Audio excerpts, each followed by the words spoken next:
오늘 주시는 하나님 말씀 고린도후서 5장 18절부터 21절까지 말씀입니다.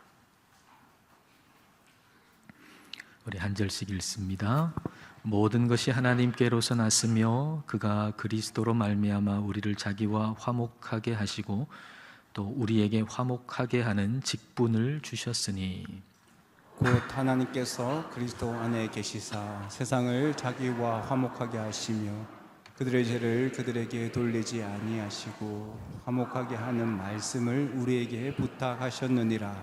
그러므로 우리가 그리스도를 대신하여 사신이 되어 하나님이 우리를 통하여 너희를 권면하시는 것 같이 그리스도를 대신하여 간청하노니 너희는 하나님과 화목하라. 하나님이 죄를 알지도 못하신 이를 우리를 대신하여 죄로 삼으신 것은 우리로 하여금 그 안에서 하나님의 의가 되게 하려 하심이라. 아멘. 에어프라이어기에 고구마 4개를 넣었습니다. 집에 있는 에어프라이어기는 아날로그식으로 돼 있어서 그 타이머를 이렇게 돌려서 30분으로 맞춰 놓았습니다. 그 타이머가 돌아가서 정해진 그 시간에 도달하면 땡 하고 소리가 납니다. 땡 하고 소리가 났을 때 잘 익은 고구마를 기대하면서 에어프라이어를 열었는데 고구마가 전혀 익지 않고 처음에 넣었던 그대로였습니다. 전원을 연결시키지 않았던 것이죠. 타이머만 돌아갔던 것입니다. 우리의 인생이 이렇다 싶을 때가 있습니다. 우리 각자에게 정해진 시간이 얼마인지는 모르겠지만 그러나 각자에게 타이머가 정해져 있고 그 타이머는 지금도 돌아가고 있으며 그리고 어느 순간 땡 하는 날이 올 겁니다. 근데 그렇게 타이머가 지금도 돌아가고 있는데 인생의 의미를 찾을 수가 없는 거죠.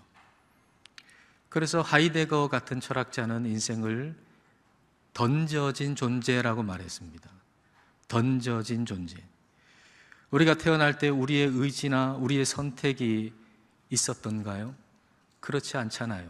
그래서 어느 시공간에 툭 하고 던져진 존재가 인생이라는 거예요. 그래서 내가 왜 여기 있는지, 내가 왜 사는지 의미와 목적을 찾을 수 없다는 겁니다. 나를 만드신 분, 나를 여기에 보내신 분과 연결되지 않는 인생은 아무리 많이 살아도 허무합니다. 전원과 연결되어 있지 않은 에어프라이어기에 타이머를 10시간을 맞춰 놓은들 무슨 의미가 있겠습니까? 하나님과 연결되어 있지 않은 채 100년을 살아본들 무슨 의미가 있겠습니까? 따라서 모든 사람에게 가장 중요하고 가장 시급한 것은 연결되는 것입니다. 생명의 근원이신 하나님과 연결되는 것입니다. 모든 중요한 것은 다 하나님께로부터 나오기 때문이죠. 자, 오늘 말씀 18절 말씀을 다 함께 읽겠습니다. 모든 것이 하나님께로서 났으며 그가 그리스도로 말미암아 우리를 자기와 화목하게 하시고 또 우리에게 화목하게 하는 직분을 주셨으니 모든 것이 하나님께로 났다 그랬어요. 모든 것이 하나님으로부터 났다는 겁니다. 근데 이게 지금 말씀하시는 것은 바로 앞에 있는 절을 가지고서 지금 이야기를 이어나가고 있는 거거든요. 그 바로 앞절 17절이죠. 자, 17절 말씀 함께 읽겠습니다. 그런즉 누구든지 그리스도 안에 있으면 새로운 피조물이라 이전 것은 지나갔으니 보라 새 것이 되었도다. 그 어떤 사람이든지 누구든지 그리스도 안에 있으면 새로운 피조물이다. 그리스도 안에 있으면 새 창조가 일어난다. 그 새 창조라고 하는 것은 이전 것, 즉 하나님과 연결되어 있지 않은 인생, 의미도 목적도 모른 채 그냥 툭 하고 세상에 던져진 인생, 그 인생은 끝나고 새 것, 하나님과 연결된 인생으로 창조된다는 거죠. 근데 이 모든 것이 하나님에게서 나온다라는 얘기입니다. 하나님과 연결되는 것, 그걸 오늘 말씀은 화목이라는 단어로 표현하고 있습니다. 하나님과 화목하게 되는 모든 것은 우리에게서 나오는 게 아니고 하나님에게서 나오는 것입니다. 모든 인간은 죄인이지요. 죄라고 하는 것은 하나님과 나 사이를 갈라놓는 것이지요. 그래서 우리는 우리 스스로의 힘으로 하나님하고 연결될 수가 없습니다. 죄인은 하나님과 화목할 그런 실력이 없습니다. 죄인을 하나님과 화목하게 하시는 그 모든 일은 다 하나님으로부터 나오는 것이죠. 하나님께서 우리의 모든 죄를 예수 그리스도에게로 다 옮기시고, 그리고 예수님이 우리 대신 십자가에서 죽으심으로 우리가 하나님과 화목하게 되는 모든 일을 하나님이 다 이루어 놓으셨다는 겁니다. 하나님께서 우리를 위해서 하신 일, 하나님께서 그리스도를 통해서 우리를 위해 하신 일, 그걸 뭐라고 하죠? 그 두 자로 뭐라고 그럽니까? 복음이라고 그러죠. 복음. 우리가 하나님과 화목하게 되는 방법은 그 복음을 받아들이는 거예요. 하나님께서 그리스도를 통해서 우리를 위해서 하신 그 일, 그 복음을 받아들이는 겁니다. 이 복음은 교회 바깥에 있는 사람들에게만 필요한 것이 아니라 오늘 교회 안에 있는 우리 모두에게도 필요한 말씀입니다. 20절 말씀 함께 읽겠습니다. 그러므로 우리가 그리스도를 대신하여 사신이 되어 하나님이 우리를 통하여 너희를 권면하시는 것 같이 그리스도를 대신하여 간청하노니 너희는 하나님과 화목하라. 너희는 하나님과 화목하라. 너희는 고린도 교회를 얘기하는 겁니다. 그리스도를 대신해서 바울이 간청한다라고 했어요. 그러니까 그리스도께서 고린도 교회를 향해서 간절하게 바라는 마음, 간절하게 하시는 말씀, 그게 바로 너희는 하나님과 화목하라, 그 말씀이라는 거예요. 그리스도께서 오늘 애광교회를 향해서 간절하게 하시는 말씀, 우리 하나님이 애광교회를 사랑하셔서 우리 애광교회에 간절하게 하시는 말씀, 그게 바로 너희는 하나님과 화목하라 라는 말씀이라는 겁니다. 결혼을 해서 가정을 이루었는데 같이 살면서도 화목하지 못하다면, 그래서 가정이 가정답지 못하다면, 부부가 부부답지 못하다면 얼마나 안타깝고 얼마나 슬픈 일입니까? 여러분이 그 가정을 정말 사랑하신다면 그 가정이 가정답지 못하고 부부가 부부답지 못한 모습을 볼 때 너무 슬플 거예요. 너무 아플 거예요. 이처럼 주님은 교회가 교회답기를, 예배가 예배답기를 간절하게 원하시는 것이죠. 교회를 사랑하시기 때문에. 교회가 하나님과 화목해서 온 세상을 하나님과 화목하게 하는 교회가 되기를 우리 주님은 간절히 원하고 계시는 것입니다. 그러려면 우리가 날마다 복음 앞에 서야 합니다. 저와 여러분은 날마다 복음 앞에 서야 합니다. 복음은 믿지 않는 자에게만 필요한 게 아닙니다. 복음은 초신자에게만 필요한 게 아닙니다. 복음은 우리 모두에게 필요한 것입니다. 그래서 우리는 날마다 복음 앞에 서야 합니다. 복음이 뭐라 그랬죠?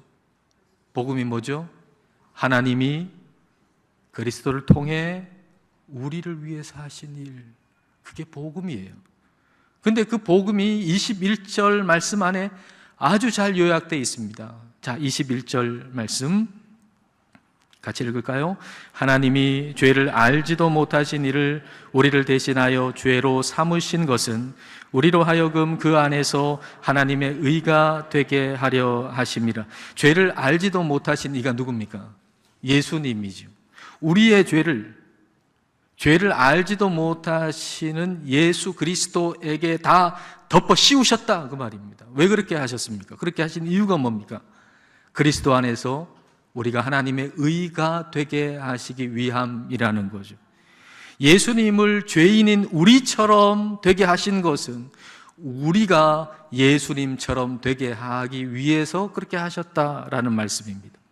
그러니까 하나님이 우리를 보시는 방법이요, 하나님이 우리를 정의하시는 방법이 말입니다. 그리스도께서 하신 일을 통해 우리를 보시는 거예요. 하나님이 그리스도를 통해 하신 일을 통해 우리를 정의하시는 거예요. 우리의 정체성은, 내가 누군가라고 하는 것은 내가 한 일에 의해서 정해지는 게 아니라 하나님이 우리를 위해서 하신 일로 정해진다, 그 말입니다. 이게 참 놀라운 일이죠. 내가 누구냐라고 하는 것은 내가 한 일로 정해지는 게 아니라 하나님께서 그리스도를 통해서 하신 일로 정해진다, 그 말입니다. 근데 우리는 말이에요, 우리가 한 일로 우리를 정의하려고 그래요. 내가 나온 학교로 나를 정의하려고 그래요. 내가 다니고 있는 직장으로 나를 정의하려고 그러죠. 내 사회적 지위로 나를 정의하려고 하고, 내가 가지고 있는 소유로 나를 정의하려고 그래요. 그러나 이것이야말로 허무해지는 거예요.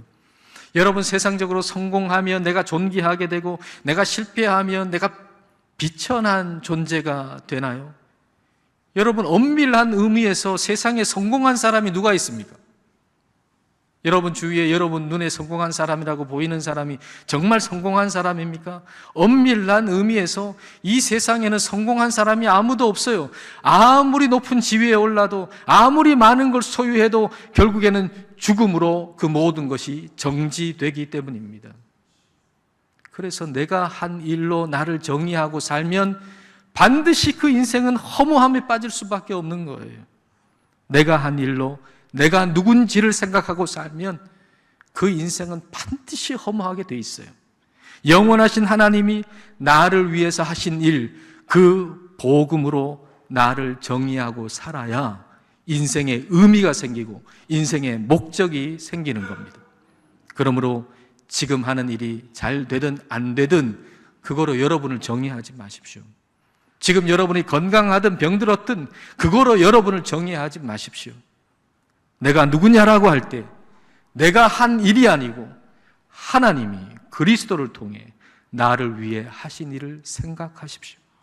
하나님께서 내 모든 죄를 그리스도에게 다 옮기시고 예수 그리스도께서 나를 대신하여 십자가에서 죽으셔서 하나님은 나를 예수님 보시듯 보신다. 이게 나예요. 이게 여러분이에요. 우리는 하나님께서 우리를 위해서 하신 일로 인해서 하나님과 연결된 사람이에요. 하나님과 화목된 사람이에요. 그러므로 내가 다니는 학교, 직장, 지위, 그리고 소유 등은 나를 정의하는 용도가 아니라 화목하게 하는 직분을 감당하기 위해서 주신 것이고 보내신 겁니다. 하나님께서 우리 모두를 지금 여러분 있는 그곳으로 여러분을 보내신 거예요. 그러니까 그거로 여러분을 정의하지 말라는 거예요. 선교사가 아주 어렵고 힘든 지역으로 가잖아요. 아주 어렵고 못 사는 나라로 가잖아요. 근데 그 지역, 그 나라로 자기를 정의합니까? 내가 지금 이 나라, 이 못 살고 어려운 이 나라에 보내졌다고 내가 그 지역으로 정의됩니까? 그런 선교사가 어디 있습니까? 사명 감당하러 가는 거잖아요. 마찬가지입니다. 우리가 다니는 그 학교가 나를 정의하기 위해서 그곳에 보내진 게 아닙니다. 그곳에 하나님과 화목하게 하는 직분 감당하라고 거기에 그 사람들에게 보내진 거죠. 내 직장이 나를 정의하라고, 이렇게 좋은 회사니까 내가 훌륭하다, 그렇게 정의하라고 주신 게 아니고 하나님과 화목하게 하는 직분 감당하라고 거기에 그곳에 있는 사람들에게 보내진 것입니다. 하나님과 화목하게 하는 직분 잘 감당하라고 지금 그 지위를 주신 거고요.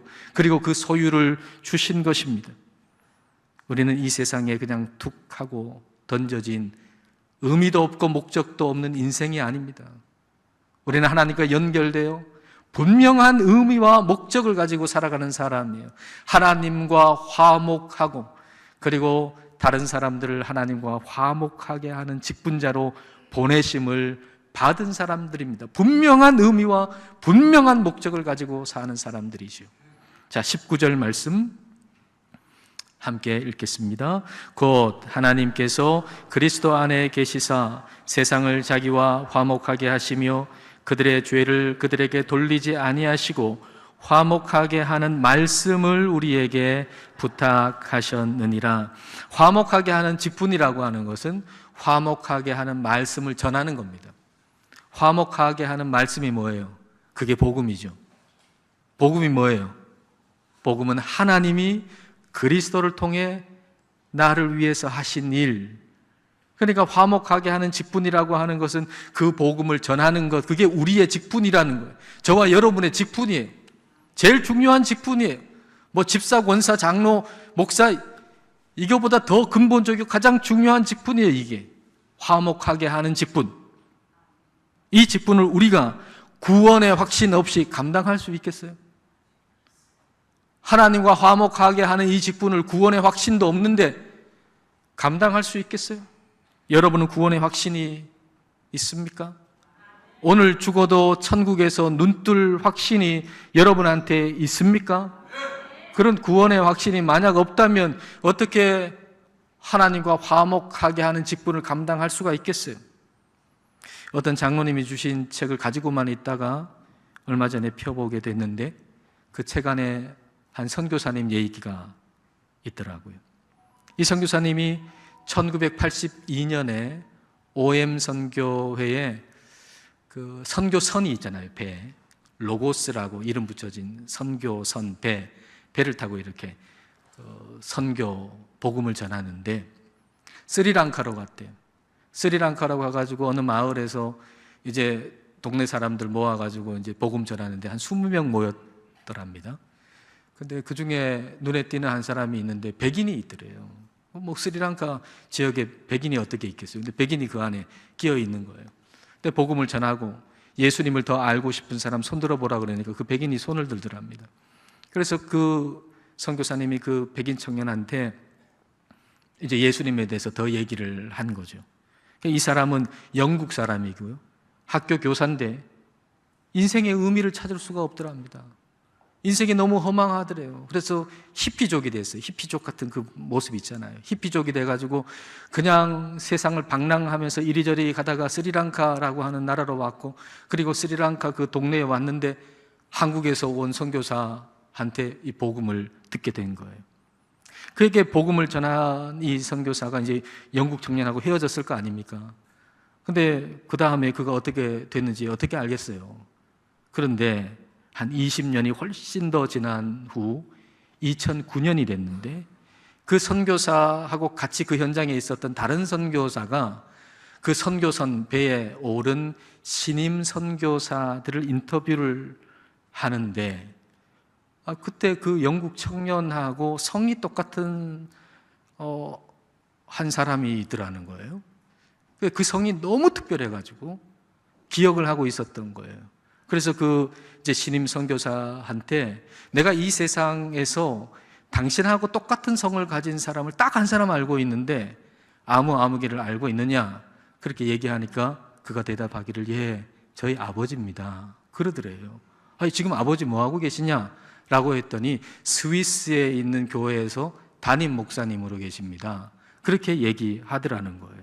그러니까 스리랑카에서 만나가지고 그 복음을 듣게 된 그 영국 청년은 그 이후에 예수님을 믿고 신학교에 들어가서 스위스 자매를 만나가지고 결혼해서 스위스에서 좀 교회 목회를 하고 있었던 거죠.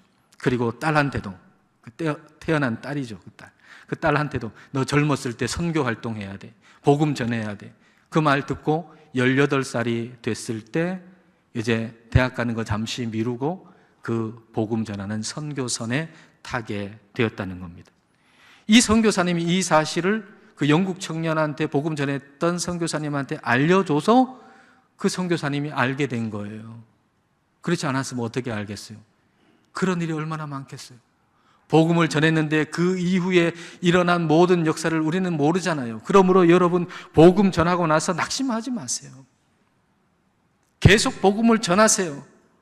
하나님께서 우리가 복음 전할 때 하나님 역사하세요. 다만 우리가 그 이후에 하나님이 어떤 열매를 주시는가 모를 뿐이에요. 그러면 이 선교사님 어떻게 복음 전하는 사람이 됐는가? 이분은 부산에서 태어났는데 어린 시절 너무 불우한 환경에서 자랐는데 외국에서 온 선교사님이 그를 어머니처럼 그 어머니 같은 사랑을 베풀어 줬어요.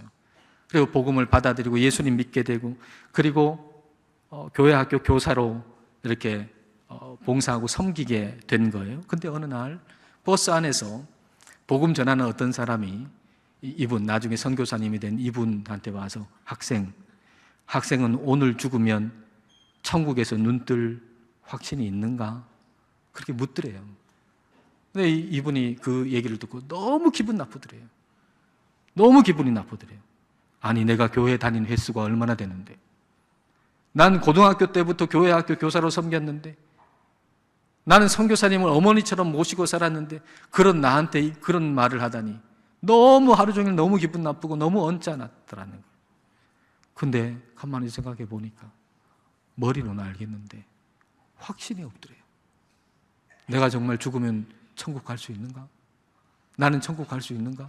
확신이 없더래요.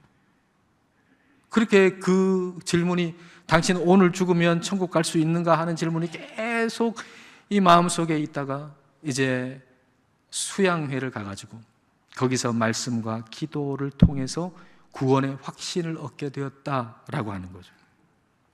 여러분, 구원의 확신이 있어야만 하나님과 화목할 수 있고 하나님과 화목하게 하는 직분을 감당할 수 있는 거예요. 근데 구원의 확신은 말이에요, 내 느낌이 아니에요. 내 느낌이 아주 강하면 구원의 확신이 있고, 느낌 좀 떨어지면 구원의 확신이 없고, 그런 게 구원의 확신이 아니에요. 구원의 확신은 하나님이 그리스도를 통해 나를 위해서 하신 일에 대한 확신이에요. 내 느낌이 아니라 하나님이 그리스도를 통해 나를 위해서 하신 일, 바로 그 복음에 대한 확신, 그게 구원의 확신이에요. 오늘 죽어도 천국에서 눈 뜰 수 있겠는가? 라는 질문에 대해서 내가 교회 생활한 게 몇 해인데, 내가 교회 학교 교사로 얼마나 많이 봉사했는데, 내가 찬양대에서 얼마나 많이 봉사했는데, 열심히 봉사했는데, 내가 얼마나 열심히 설교를 듣는데, 내가 얼마나 열심히 기도를 하는데 라고 대답한다면 구원의 확신은 절대 안 생깁니다. 왜냐하면 그것은 결국은 내가 한 일이니까요. 내가 한 일에 집중하는 한 우리는 구원의 확신을 가질 수가 없습니다. 그래서 오래 신앙생활하고 봉사도 많이 한 사람 중에 구원의 확신이 없는 사람이 꽤 있습니다.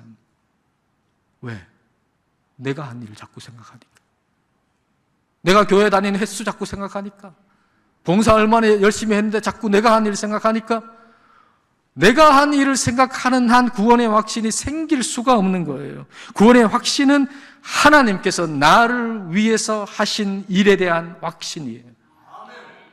그러므로 구원의 확신은 하나님께서 나를 위해서 하신 일에 계속 머물러 있을 때 가능한 일이죠.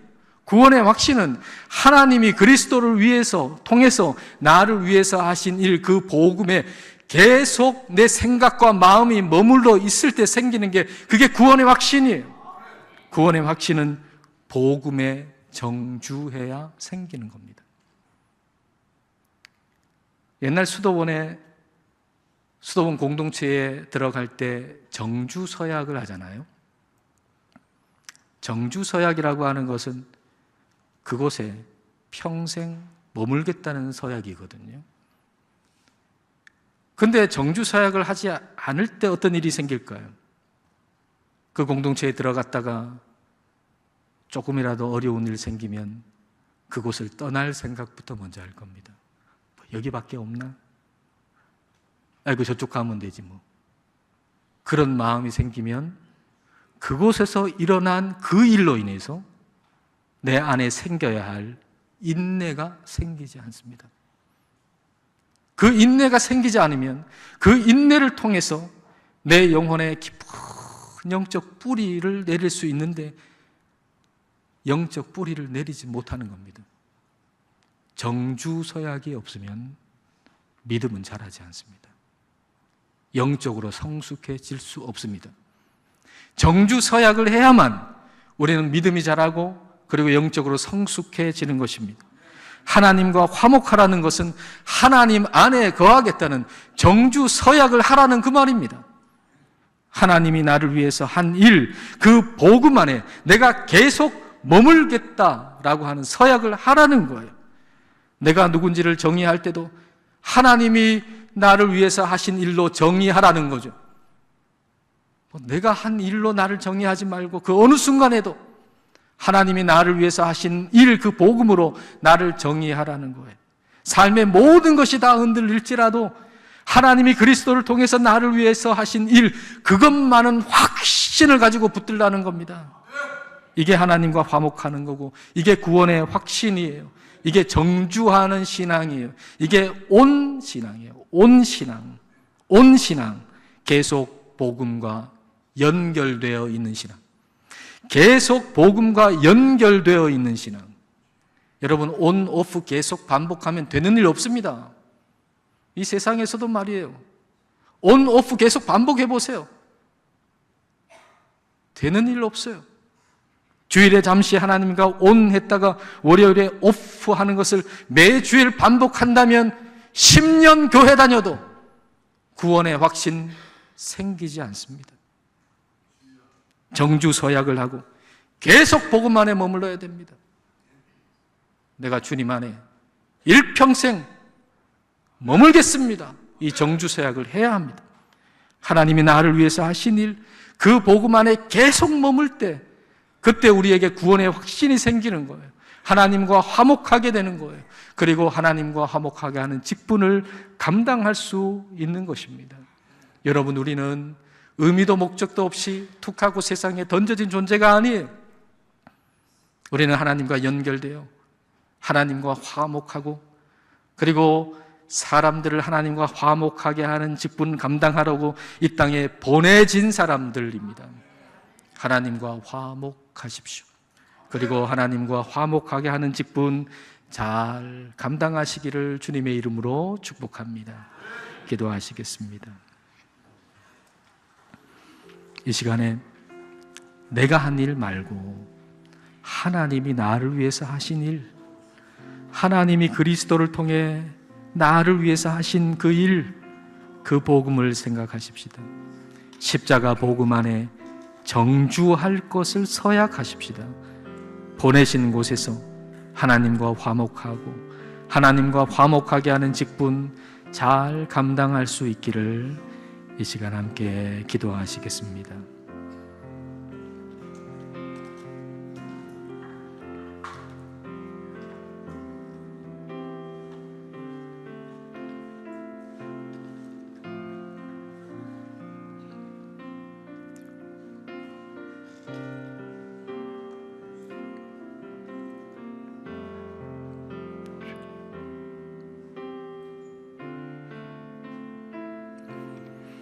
하나님 아버지, 죄인인 우리를 불쌍히 여기시고 예수 그리스도께 우리의 모든 죄를 다 옮기시고 우리 대신 십자가에서 죽으심으로 우리를 하나님의 의가 되게 해주심을 감사드립니다. 하나님께서 우리를 위해서 하신 일, 그 복음 안에 정주하게 하옵소서. 내가 한 일로 나를 정의하며 살다가 결국에는 허무함에 빠지지 않게 하시고 하나님께서 우리를 위해서 하신 일로 우리 자신을 정의하고 하나님과 화목된 자가 되어 인생의 의미도 목적도 모르는 사람들을 하나님과 화목하게 하는 직분을 잘 감당하며 살게 하옵소서. 예수님 이름으로 기도드립니다. 아멘.